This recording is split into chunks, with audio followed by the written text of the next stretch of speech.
Gente, muito obrigado pela participação de vocês, pela presença. Obrigada. Heriberto, mas posso chamar de Mateus? Pode, Não é isso? pode. E Vanessa também. Vanessa. Gente, que história, assim, cheia de pontos, que talvez o tempo seja curto para falar de tantas coisas que vocês experimentaram e tantos conselhos e exemplos de vida que vocês podem levar para outros que estão nos assistindo. Mas vocês, a história de vocês começou muito lá atrás, né? Vocês conheceram antes de conhecerem a Jesus? Sim. A gente se conheceu, foi em 1988. Eu tinha vindo do interior para cá, cheguei aqui, no primeiro ano eu conheci a Vanessa. Você veio de onde? Eu vim de Ponte Nova, sou de Ponte Nova. Nova. Foi através do irmão meu, não que ele me apresentasse ela, mas ele brincou com ela e eu fui brincar também, ela achou ruim. Ela me conhecia, ele estudava com ela, né? Então, desde então, nós nos conhecemos ali e logo começamos a namorar, ali sem Jesus, mas a gente já se gostando. E passamos por um longo período namorando, foram mais ou menos uns 6 anos também, até que viesse o casamento, a primeira filha, né? Que é a Caroline. 6 anos de namoro. 6 anos. Ele não te enrolou. Não me enrolou.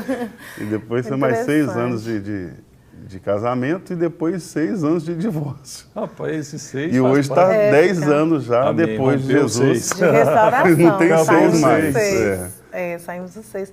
O interessante é que a gente conheceu, eu era muito nova, né? Eu tinha 18, né? E eu 19. Ele tinha 19. Então a gente tem uma história, né? Uma história toda Uma da vida. história toda. Hoje a gente tem 2 filhas, Carol com 21 e Natália com 18. Vocês têm filhas com 21 anos, gente. Já não, uma está formando esse final de ano agora e a outra fazendo a medicina. Está no 2º semestre já. Hoje vocês podem dizer assim, gente, que vida tranquila, que vida agradável, que vida feliz. Graças a Deus. Eu vivo. Verdade. Mas há um tempo atrás... Não, foram muitos. Engraçado, vocês tiveram um começo legal, hoje vivem isso, mas no meio da caminhada, os conflitos... Vem conflito, né? Isso aí sempre acontece. Eu acho que toda pessoa que procura seguir Jesus, ele vai ser sempre, de uma certa forma, perseguido.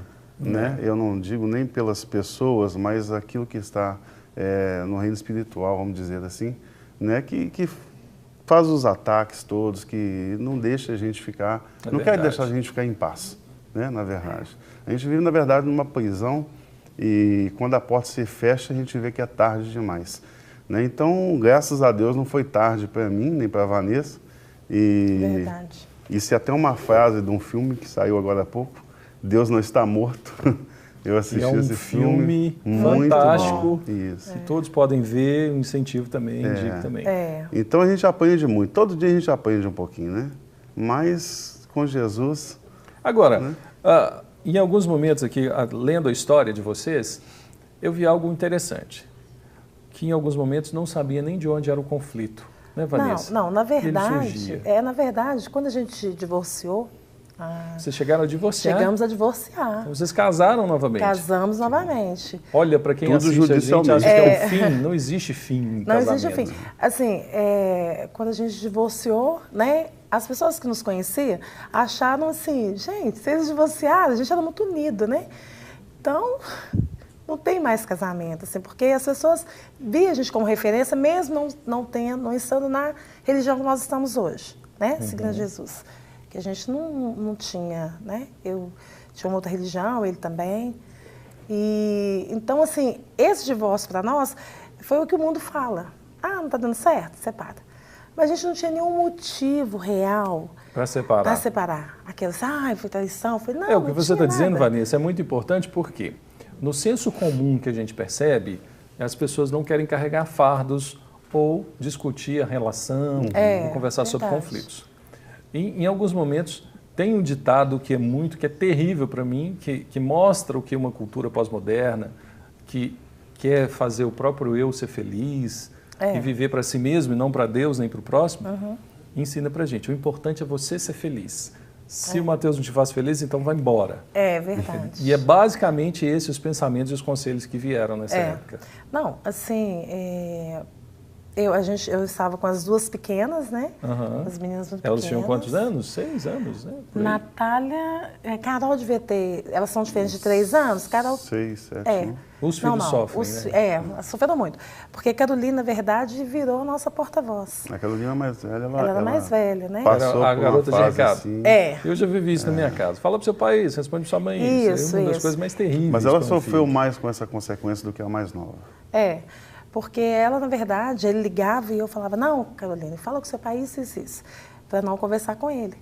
Então, assim, foram 6 anos, assim, morando na mesma cidade, com filhos, né, e a gente não se encontrava. Vocês moravam em Ponte Nova? Não, a gente morava aqui em Belo Horizonte. Ele é de Ponte Nova. Mas assim, a gente não se encontrava. Foram 6 anos de desencontro mesmo, cada um vivendo do seu lado. Se eu soubesse que ele ia passar naquela rua, eu não passava. E ele vice-versa, a mesma coisa. Não tinha um motivo que fundamentasse essa distância toda, mas era real. Era real. E aí, né... Enfrentamos algumas lutas a respeito da família também, né? Nada de sogra, né? Mas nada... Mas, assim, a gente, quando pensou, né, em voltar, na verdade, nós Quando vocês pensaram em voltar, vocês já tinham tido essa experiência com Jesus? Não, em momento algum. A experiência com Jesus foi há 10 anos atrás. Quando, não é que nós pensamos em voltar, mas Deus foi cuidando de uma forma tal, porque, se me permite falar, eu estava para me casar com outra pessoa, na verdade. E um dia eu fui buscar minhas filhas e aconteceu que ela ia para uma festa da bisavó dela. Era aniversário do meu pai, da minha avó. E eu fiquei, não, eu te levo lá. E ali nós começamos na verdade, eu comecei a falar algumas coisas que estavam acontecendo comigo em relação a outra pessoa e que não estava encaixando direito. É uma coisa muito louca de Deus mesmo. Porque a gente começou a conversar dentro do carro e eu vi que ele vivia a mesma coisa que eu. Né? Ele procurava em outras pessoas... Você sentiu falta um do outro, gente. Eu procurava em outras pessoas, a gente procurava família, sendo que a gente tinha uma família. Né? E eu chorei muito, fiquei sem entender aquilo. Mas foi muito interessante, nós conversamos. E aí, no outro dia, nós saímos, fomos para o cinema com as meninas, fomos almoçar fora, e aí conversamos. A gente não podia nem se falar por telefone. Se ela soubesse que eu estava ligando, não atendia, mandava outra até então, a gente... E de repente começou assim, isso. Do mesmo jeito que acabou, a gente recomeçou. Né? E foi muito interessante, porque ele falou comigo assim, então eu vou voltar. Eu falei, então volta. Né? Eu te dou 15 dias para você estar em casa. Uau! Teve um prazo, mas teve o prazo. Teve um prazo. Eu falei, se você não voltar em 15 dias, não volta mais. Tomar sua decisão, né? E nós voltamos, mas mesmo assim, ficamos 1 ano, um com o outro ali, morando junto, e nada acontecendo. Um dia meu colega me convidou para ir numa igreja da Quadrangular, e eu visitei, e eu achei engraçado essa parte da história, que alguém chegou para ela e falou assim, olha, seu marido está indo numa igreja que o cara está levando, e as suas filhas estão indo com ele. Não deixa ele sozinho, não, porque ela está cheia de mulher que quer casar. E a gente... Na igreja. Ela começou a ir. Você não ia aí? Não, eu comecei a ir na Mateus. Quadrangular a convite do meu colega que trabalhava comigo. 9 anos kardecista ali, eu já tinha a minha religião. Você já estava resolvida? Já estava resolvida, eu achava. Mas eu tinha uma coisa que eu falava com ele assim, eu acho que família, já que a gente voltou a ser uma família, tem que estar no mesmo lugar. Sim. Né? Mas eu queria que ele estivesse no lugar que eu estava. E aí, como é que foi o convite dele para você ir lá? Foi por medo mesmo? Não. Foi. No primeiro momento foi, pastor. No primeiro momento foi porque, assim, eu falei, não, deixa eu ir lá. Aí eu fui visitar no dia que eles foram, né? Fui visitar a igreja. Aí depois, uma outra amiga nossa também em comum, que eu conheci ela no mundo, ela estava desviada na época. Aí ela nos falou, já que vocês foram em uma, agora vocês vão na minha. Né? Aí convidou, ela tinha me feito uma pergunta muito assim, interessante, que ela falou comigo assim, tá, Vanessa, você sabe muito, já sua religião é melhor, então me fala qual que é o único túmulo vazio. Ela falou isso para mim, e aquilo me deixou desorientada. Uma pergunta simples que mexeu com você. Eu falei, túmulo vazio? Mas como assim? Né? Aí comprei uma Bíblia e falei, vou ler esse negócio. E fui lendo, queria procurar, estava procurando onde que era, porque ela não me explicou, ela deixou isso no ar. E convidou a gente para ir, lá na Lagoinha. Aí nós fomos, no domingo, no curso de manhã, 10 anos atrás. na parte da manhã, né, amor? Lá com o pastor Márcio. E aí, nós 4 aceitamos Jesus naquele dia. Os 4, a família toda? Toda. Aí nós aceitamos Jesus. E aí eu comecei a caminhar, nós começamos a caminhada. E eu falei, olha, Jesus, lá no púlpito, eu falei, eu não quero ver ninguém da minha religião até eu entender quem é você na minha vida. Uau! Então Deus te preservou isso. Eu fiquei um ano, igual eu pedi, exatamente do jeito que eu pedi naquele dia que eu aceitei Jesus. E Deus fez isso por mim. Amém, que coisa linda. Foi muito bom. Bom, e aí vocês começaram a caminhada dentro da Lagoinha. Dentro da Lagoinha com o pastor Levi.